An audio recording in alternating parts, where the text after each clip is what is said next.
Thank you all for joining us, and we're going to be talking about designing courses and to get people in the mindset. If you can think about either when you designed or revised a course in the past, what was something that was a key issue that you thought was important to address when you were designing or revising this course?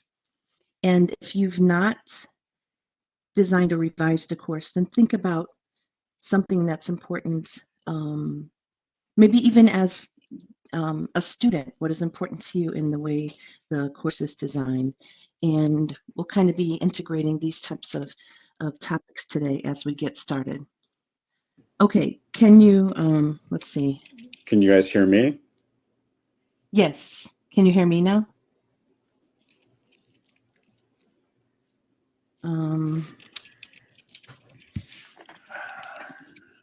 Okay, we can hear, let me see here.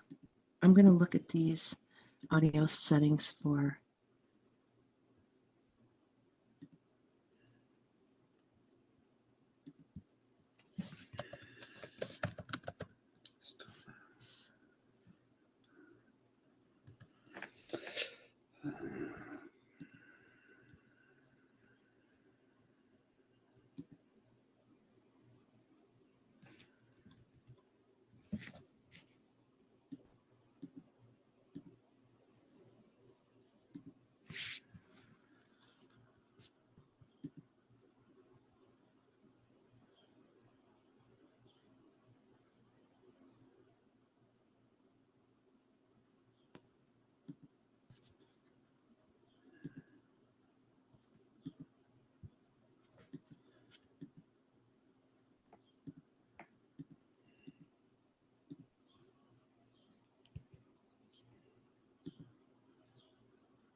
okay, can you hear now, Melissa?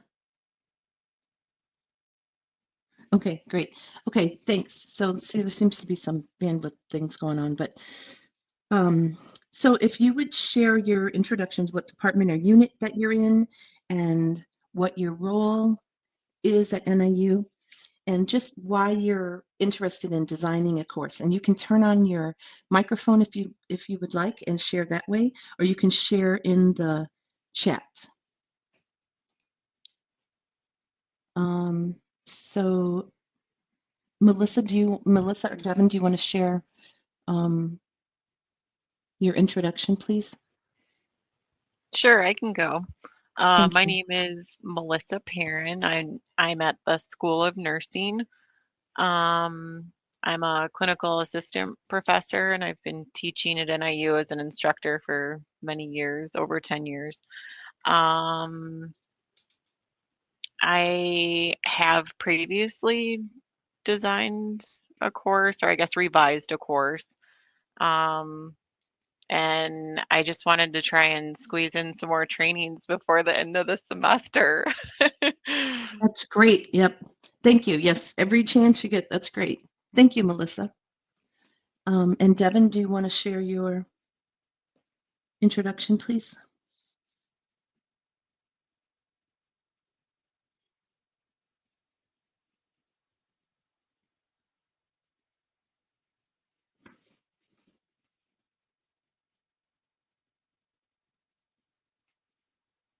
Okay, so it looks like there's some bandwidth issues. So we'll just keep going and we'll have the recording and that'll be fine.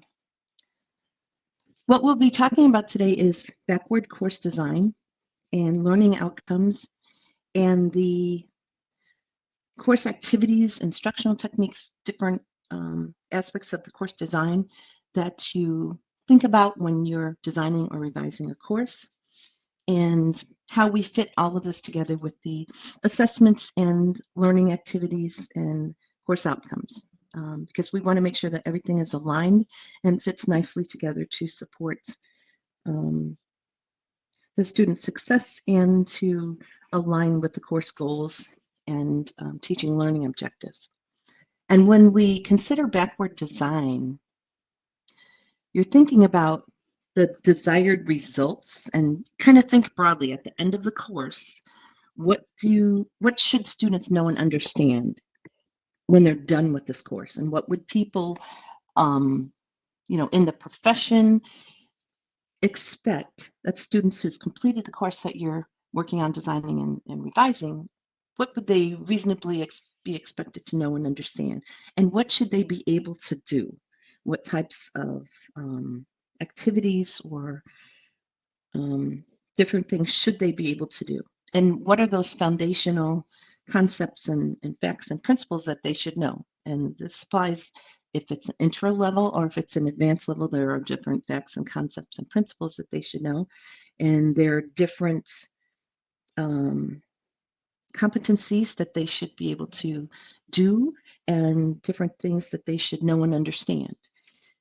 And think about what is worthy of understanding. Sometimes people struggle with, they have this textbook or these open educational resources, and they cover many, many different topics and concepts, and people often struggle with, they want to address everything in the course. And so you need to make an assessment and determination of, is this concept, topic, issue, is this worthy of understanding? Is it worthy of putting in the course? Is it something that the students really need to know and understand when they're finished with the course?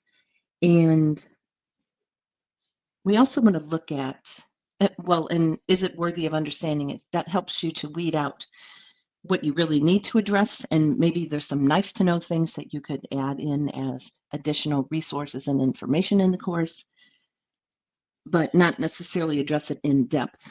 And then think about what are those enduring understandings that are desired. What do students need to know and continue to be able to retrieve from their memory and be able to apply it to their subsequent courses, to their professions, things like that.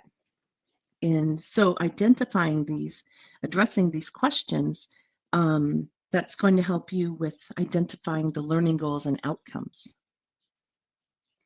And then you have to think about what evidence is going to help you. How are you going to know if students are making progress on these learning outcomes and learning goals? How will you know they're getting it? What counts for competency, understanding, knowledge in the class and in your discipline? And these types of things will help you to think about the methods that you're going to use for assessment, how you're going to determine if the students know what they need to know, how their knowledge is progressing, their expertise is progressing, things like that. And what is acceptable evidence? What does your profession deem as acceptable evidence? And different disciplines have different answers for that. And so you need to keep it in the context of what is acceptable for your discipline, or if you're doing interdisciplinary things, what is going to be acceptable across the disciplines and things like that. You can use professional organizations they often have professional standards and competencies in there, and that can help you to determine what the standards are and to help you determine what are acceptable types of evidence. And so you're identifying these learning goals, and then you're identifying the evidence. And so you want to plan these, you're planning your class, you're planning the learning experiences, what kinds of activities are you're going to have students engage in to help them learn these goals, to help them meet these standards, and provide the evidence that is going to show that they have mastered these learning goals. And so you integrate these activities, they practice different activities, and they're refining their knowledge and gaining expertise. And so you want to align the learning experiences, your instruction, and the assessments with these learning goals and with the acceptable evidence, and then everything fits nicely together. And that's what we want to do when planning and designing or revising a course. Everything should be guided by the course goals. You might have goals that are identified and provided by the department, or you might have more flexibility in what the learning goals can be for your course. It just depends on where your course fits in the curriculum and how each department handles that. But we want to make sure that everything fits together and supports the goals of the course, the learning goals, the activities, assessments, and instruction all fit together nicely. And then it makes sense for students, and they'll be able to more clearly understand how the course is aligned, and they won't be using cognitive energy to try to figure out things that could have been more clearly aligned. So it's really important to keep this all aligned and making sense. So we're talking about first those learning outcomes. And think about, there's some facts, some skills, and are there some bigger ideas, important understandings that your students need to have? So think about those. What should they know? And what should they be able to do, and the skills they should have mastered? And then are there some bigger, kind of broader concepts and understandings that they should be able to retain? And I know, Melissa, you said you've been teaching for a while, so you've been doing this and over time seeing how the field has evolved, and those bigger ideas and understandings may evolve as well. And some of the expectations for what they should know and master may evolve as well. So think about those facts, the skills, and growth when you're developing or designing your course. And then this is just another way to kind of say that, to show that.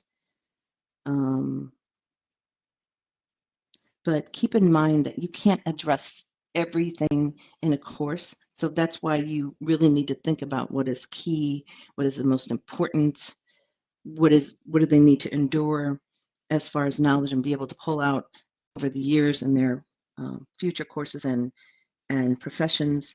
And then the nice to know you can just add in as potentially additional resources for those that want to save them for later or expand their knowledge in the course.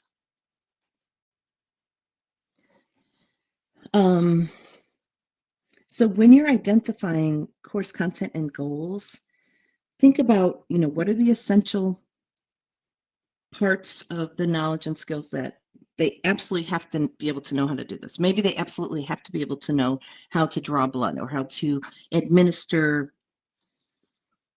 vaccines or something like that. Or maybe it's nice to know some other things, but that's kind of just throwing it in if you have extra time or additional resources. So you want to focus in on 3 or 5 core concepts that are really the most salient, important, and put this within a conceptual framework that students can understand within your discipline, so they can kind of connect these salient ideas and these main concepts to something broader. And if you connect it with your broader discipline, it'll help students to put it in the context of the discipline.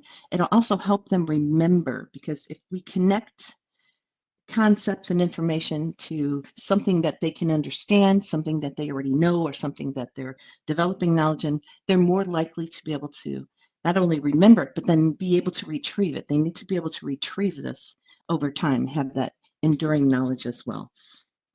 So practicing that retrieval helps them to be able to retrieve it. So we practice retrieval in courses, and then it helps them to be more effective at retrieving it over the long term. And you can look, as I said, you can look at professional organizations for how to coming up with these learning objectives. They might come from your discipline. So are either of you, can you say, do the learning objectives, do they come from your department, or do you create your own learning objectives for your course? Does anybody want to shed some light on how that's handled in their department? Go ahead, Melissa. Yeah, mine are in the master syllabus. Okay. Okay, thank you. So then everybody teaching that same course has the master, they have the same learning outcomes, and so there's consistency with that. Yeah.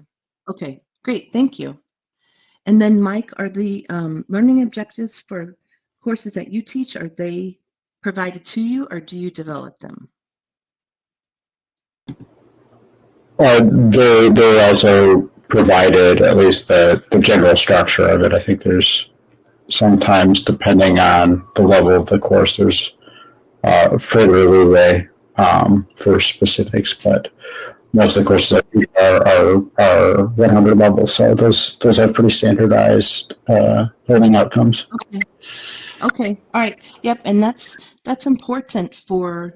I was just in a meeting the other day, and we were talking about general education and how important it is for the learning outcomes, and for people to understand how this fits with. So what's an example of a course you teach, Mike?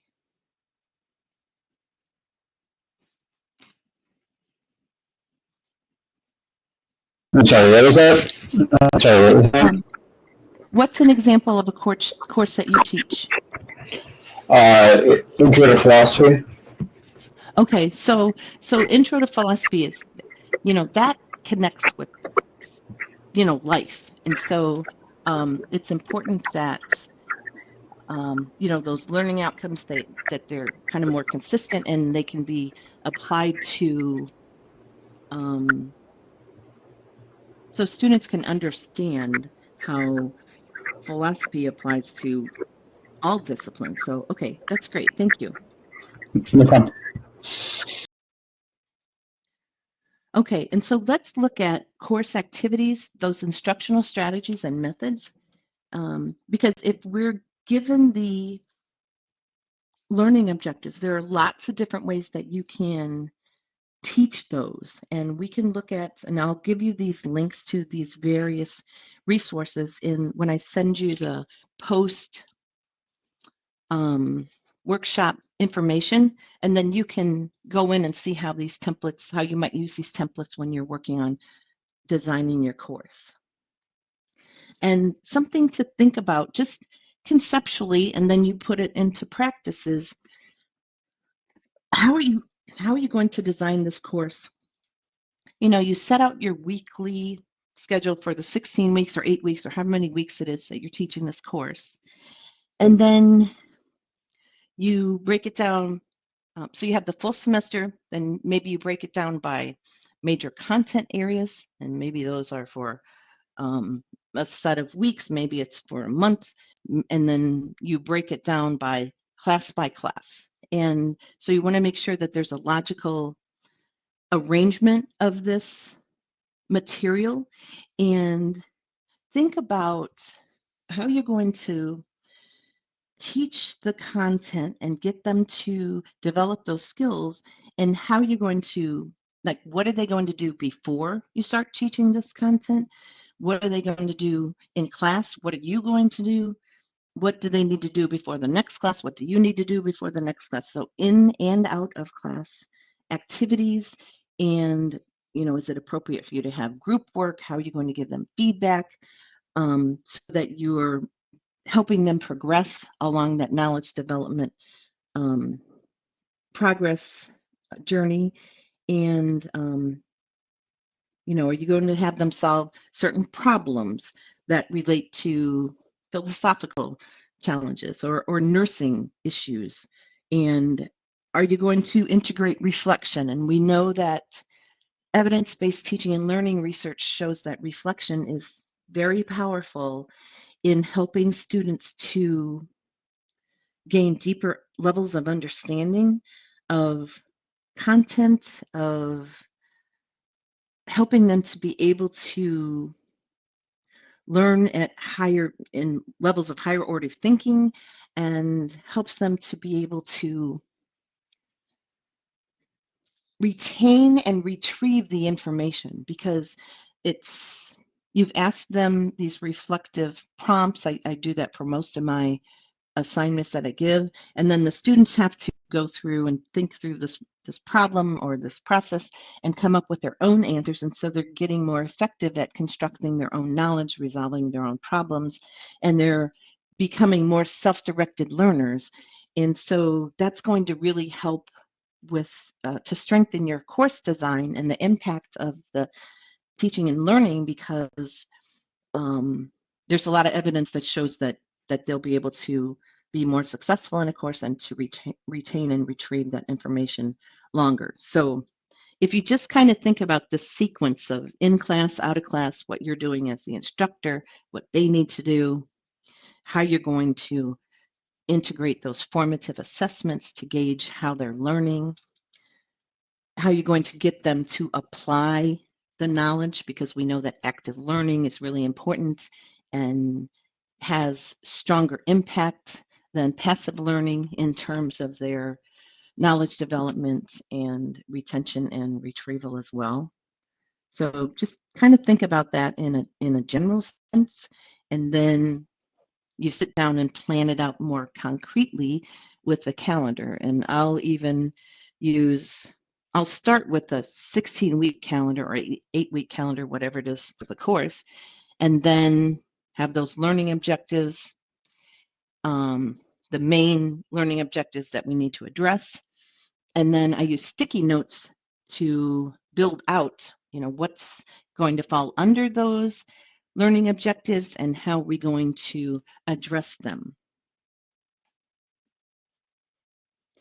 And active and passive learning, sometimes we need to have passive learning where there's receiving information. If it's introductions, they're just kind of learning about the content.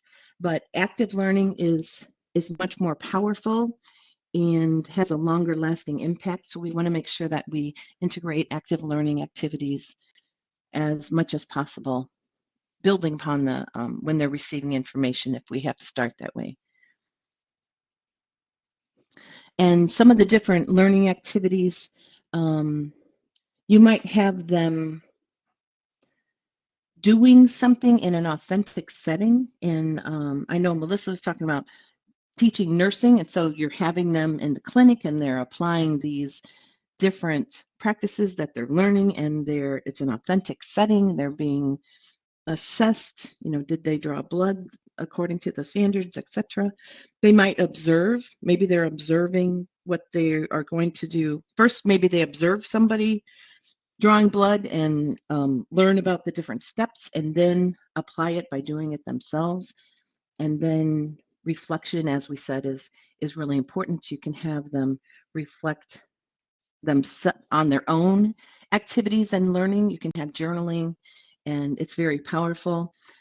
And you can have them share the reflections in discussion boards and on different things where there are different types of tools that we have where they can share, like VoiceThread and things where they can share their knowledge, and others can comment on the reflections. And when you get the dialogue across and amongst the learners, it helps to build the learning community. It has a stronger impact on their learning. And then there's indirect opportunities or online. We have lots of support for online teaching in our center. And so if you need support with that, contact Center for Innovative. Yes, there will be a recording. Thanks, Rose. No problem. Yes. We have lots of support for the online teaching and learning, Center for Innovative Teaching and Learning. So if you want that, contact our center, and some of our team members would be happy to help you. Aligning the assessments with the course activities and learning outcomes is really important because, as I said, everything needs to fit together nicely. It's like we think about what is the end goal of this course? Like look at it in terms of there's a puzzle and all of the pieces fit nicely together. And then we backward design that and we think about for the assignments, how are we going to select assignments that are meaningful, relevant, varied? We know that using some different ways to teach helps to address the needs of different learners. So you might have some videos, you might have some different Flipgrid. It used to be called Flipgrid, now it's called Flip, where they can engage through short videos and have conversations, or they might have different group activities. But we want to use varied types of assignments and activities because it keeps them engaged and also meets the needs of different types of learners. And we want to make sure that when we're timing everything in terms of, like I said, we have the in-class activity, we have the in-class teaching, we have the out-of-class, the before class, after class. We're going to make sure that's all timed in a logical way so that they've read the things that they need to read before they're going to be applying this information or trying out these skills in the class. And does it make sense to have students collaborate on different activities or not? Are they going to need to collaborate when they're in their profession? Or is this something that they're going to need to be able to do on their own? So think about that and how you can make that work in your classes. But aligning the activities and assignments and assessments with the course goals and objectives is really important. That's tying up that kind of like has a nice 360 design where you've got the goals and then you teach them, you have different activities, you're assessing them, and it's all aligned back to the overall course goals and student learning objectives. And some of the departments use a blue book, and there's formative assessments in there. Think about sometimes in courses they have feedback from other students on different assignments, and some of the English department courses use that where they'll provide feedback on each other's writing. I would just remind people that when you're having students provide feedback to each other, that you set some standards for that. The first time I did that many years ago, I didn't realize some of the things that might happen, and I had one student who the person was really kind of took grading to a really high critical level. And so I realized, oh, this person, it was a little bit more critical and it wasn't as beneficial for the person that the person was providing feedback to. So I set some standards, provide some constructive suggestions about X, Y, Z, and made those very clear because we want that feedback to be constructive and not like a grading from the in a negative way. And make sure that you assess early and often. We don't want to have a situation where they're learning things for 8 weeks and then they have a major exam, and then they learn things for 8 more weeks and they have a major exam, and that's all that they've been provided in terms of assessments and feedback. We want to make sure that we're giving them formative feedback as they're learning so that they can adjust their learning and knowledge and be more successful on the summative assessments, which are those more higher stakes, big project type of assessments, which might occur at midterm or near the end of the semester. And think about your own teaching and reflection for you as an instructor is really important. And so you can journal. Some people journal, just write kind of reflections on their syllabus. What I do is I write it on my course. I have like a 16-week calendar for the course, and I'll write it on there so that next time I revise the course, I say, okay, I might want to revise this part of it because the something I learned from the particular course that maybe I could do a little differently next time. And then rubrics. How many people in here use rubrics? You can raise your hands, or you can turn your microphone on, either one. I have, but I don't think I have them for all like classes and assignments, but I feel like we've tried to move that way. Mm-hmm. Yeah, I've definitely seen a move toward rubrics. I think that students have gotten more accustomed to them in high school, and so when they get to us, they're asking for them, and it really does help. We have some workshops on rubrics, and it really helps in terms of helping the students know how an assessment is going to be graded. And so you can provide these standards to the students ahead of time. It also helps you with grading. It helps you to be consistent with your grading because you can build that rubric into Blackboard. And so when you're grading the assignment, the rubric's right there and you're filling it out. So consistency definitely comes in. And it can speed up your grading as well. And so just something to think about. But we do have some workshops on rubrics, and that can help you to align your assessments and the activities with your course goals, because you can build those into the rubrics. And integrating technology, we have lots of different technology that our CITO team can help you with. And sometimes using technology, I mean, you want to make sure that using technology, you're using it because there's a pedagogical reason to use it, that it's going to make the teaching and learning experience more effective. You don't want to just take the newest technology and say, oh, I want to try this out in my class. You need to make sure that there's a reason based on teaching and learning to integrate this. And technology can help with accessibility and can help with usability. And you can also contact our team for support with the different types of technology that you have. Can help with student engagement as well. One thing I would caution you in terms of when you're using different instructional techniques and different instructional technology, when we revise a course, we might think, oh, I want to revise. You want to revise the whole thing. Well, what I would recommend is you just kind of think about what is maybe the most challenging part of this course, either for you to teach or for students to learn, and start thinking about how maybe you could integrate technology to help students with that, help them engage with it more. Maybe you can share some videos or some other kinds of ways that they can collaborate to support that, or use some different active learning and active teaching methods to address the most challenging parts of your course. And then, try that out the next semester.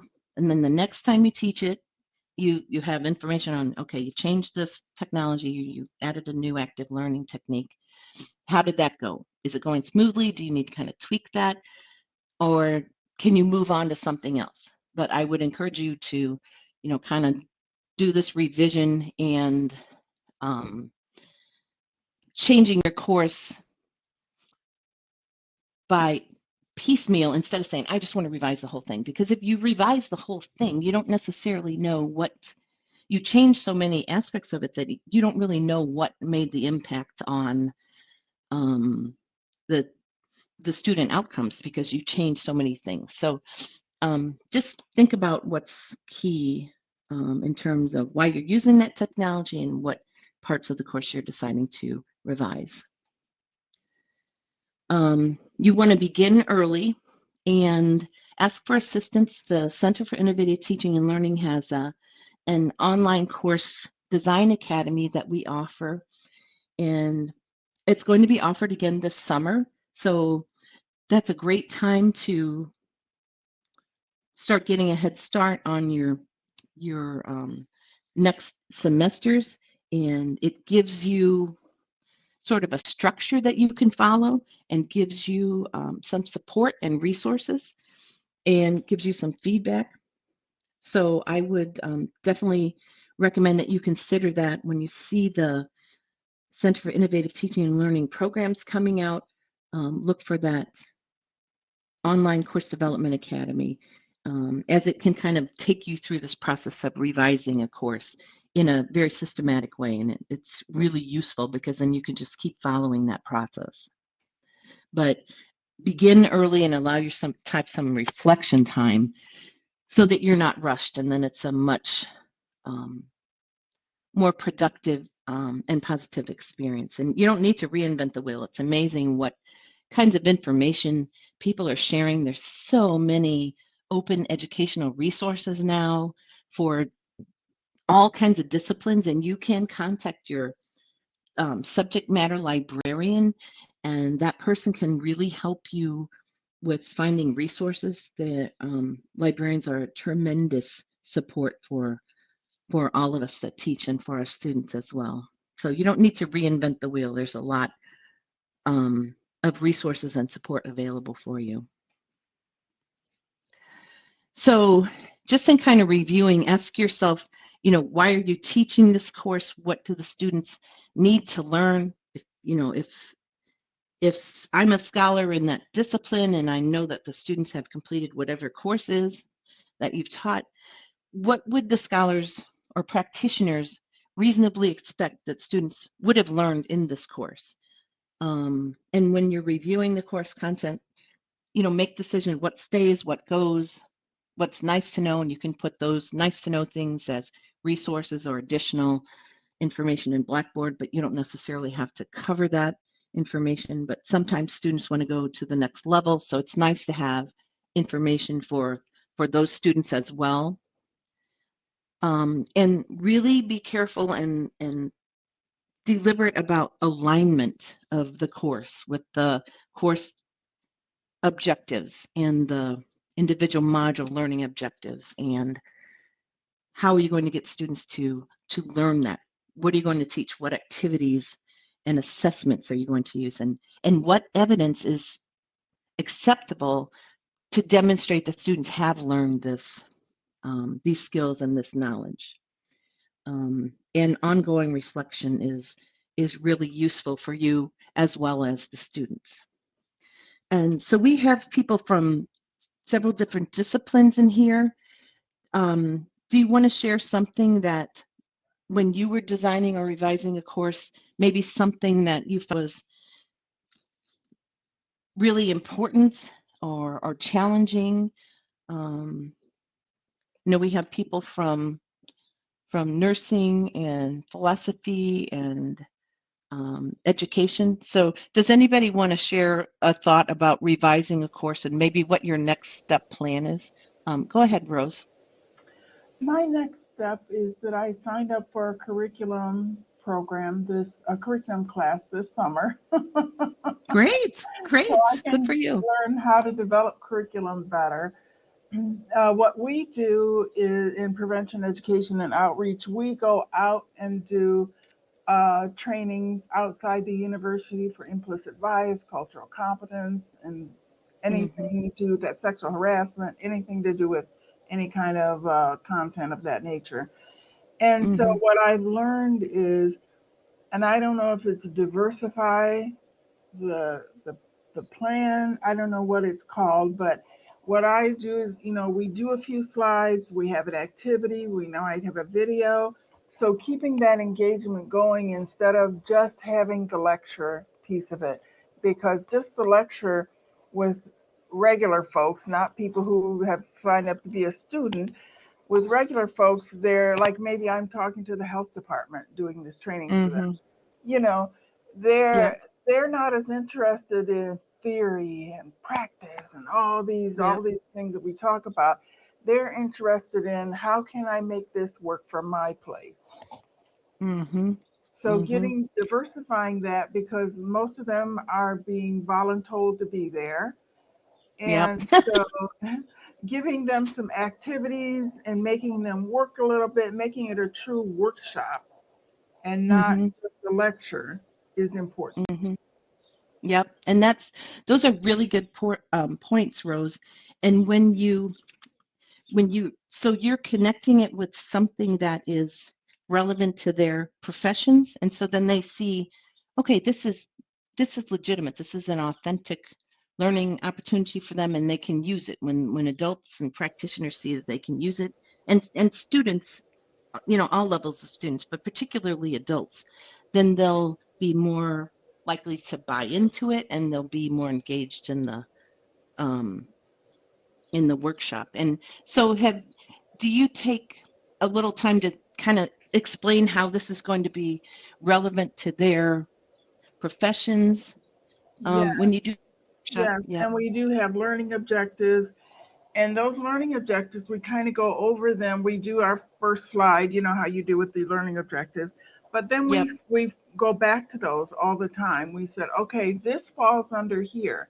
So they can keep Mm-hmm. track, because they're not really, if I take a class, I know that those things are going to happen. I've got a syllabus, I've got all this stuff to let me know how things are going to go. For them, Yes. they're in a 2.5, 3 hour session workshop, and so Mm-hmm. you have to keep bringing them back to, okay, this is what this is for, and this is what that is for. And so Yep. it's just reminding them and guiding them is very Mm-hmm. important. And I think what you said about buy-in is very Mm-hmm. important, because I get there sometimes and I got people with their arms crossed because they're like, Yes. I don't want to know anything, Rose. I don't want to know nothing else. I'm going to retire next year. I don't need to know nothing else. And so you got to kind of break through that a little bit. And especially Yes. with our topics, if I'm talking to people in their 60s about implicit bias, they're looking at their watch like, what are you talking Yep. about? So you got to bring it back. You got to bring it back to sometimes even to using storytelling. Mm-hmm. I'm an older adult myself, so I understand we didn't have a lot of this in the 60s and the Mm-hmm. 70s, but now we Mm-hmm. do, and we all need to know about it. So Well, and the point that you raise about, breaking through, that's exactly, yes. It's really important that you recognize that and take steps to connect with them and get past that. And you said storytelling, and when we're honoring people's voices in courses and in our teaching and being inclusive, and you have people in there that have, maybe they have 30 years experience. Now they have stories to share, and if you can get, have some prompt, maybe that would have them share a story that's really relevant to some of the main focus of your content, then that can help with buy-in as well. right. And it can really bring in knowledge maybe that you didn't really even realize Absolutely. was We in do the a room, lot of reflections. So Yeah. how, especially with Hmm. implicit bias, how did you grow up? What were the Yeah. norms? What were the things that you grew up with? But how has your life changed? Do you still agree with those norms? Are you still going along with Hmm. those? How have you changed? How do you raise your kids? It's different than the way your parents raised their kids. Hmm. So bringing all Hmm. of that in is really important. And listening to those stories, I use those stories in future Yes. trainings. I take those Yes. stories. I take the names off or whatever. If they, Yeah. I don't like it when they share names, so I don't usually let them share Yeah. names. But I might Yeah. use that as a scenario in another session that I do for Hmm. another group. So it helps me as Yeah. much as it helps them. Yeah, that's great. And so you're bringing up that we're co-learners in this process, That's Ooh, I great, like Rose. Good for that. you. I'm going to use that. Co-learners. I'm a co-learner. I'm going to use Yeah. it. Awesome. Well, thank you. That's amazing. Thank you for sharing those insights, Rose. So before we wrap up, does anybody else have any insights that they want to share in terms of designing and revising a course and some of those sort of like light bulb moments for you?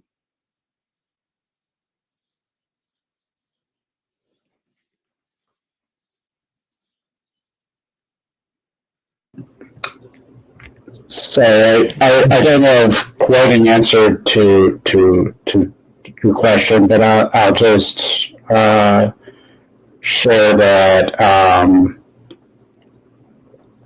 at least a challenge that I face, and that I'm kind of putting to myself, at least, sort of with thinking about course revisions going forward, is that philosophy is one of those things that on a very superficial level, it's actually not that hard to get people to want to talk about ethics or free will or personal identity or these types of things. But a lot of students these days, I find it hard to get them to put in the requisite effort to sort of learn concepts and distinctions and stuff like that, which, at the end of the day, to have a more reflective, more kind of enriching discussion about these things requires that. And so I'm just saying that in part because I find, especially at least with in-class courses, that the balancing between lecture and activities is hard, because if they're not doing enough to kind of learn the material by readings and outside of class assignments, then it sort of limits the value of spending a lot of time in class doing that. So that's just a balance that I'm sort of struggling with. If you have any thoughts about it, I'd love to hear it. And thank you for this. Helpful. Yes, so those are good points. And it is, that's something that comes up. One of the things that I'm thinking of looking at, how are other people handling that? And, if you can, like we were talking about with Rose, if you can get them to see, connect it to something that's important to them, that's authentic to them. Because I teach a required research course for doctoral students. And so I have to get past that. Like Rose said, sometimes there's a barrier where, it's required. So some of them want to be in there, some of them are taking it because they have to. One of the things that helps is if you can get them to, explain the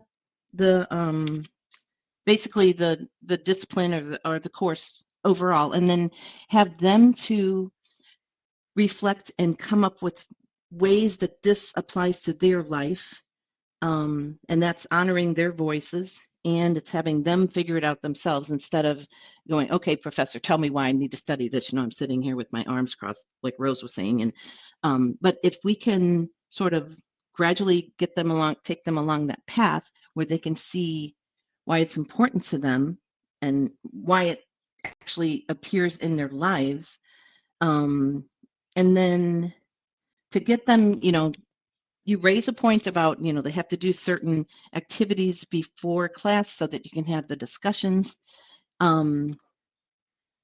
So, you can make those low stakes graded assignments, because we do know that if there's points associated, they're more likely to do it. And you can also have students, assign students different roles in the class so that in these discussions, maybe there are different roles that you can assign to groups or to the class, and then they have to be in this role and doing something in this role. Maybe they're note taker or they're facilitation leader or whatever. And so they have assigned jobs that they have to do. And so they pay more attention to it because they're kind of much more involved in the process. It's not that they're just sitting there and, you know, waiting for you to ask them to share something and then they don't readily share it. So that can help. But I would also say, take a look at what's out there in terms of your course. And I'll take a look at it too for philosophy, different techniques that people are using to build that more engaging environment. And I'll send that to you after the session, Mike. And I'll send the overall resource to everybody as well. Thank you. That's great. Okay, you're welcome. Okay, Melissa or Devin, is there anything else you want to share before we wrap up for today?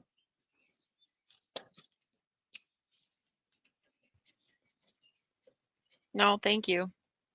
Okay, thank you.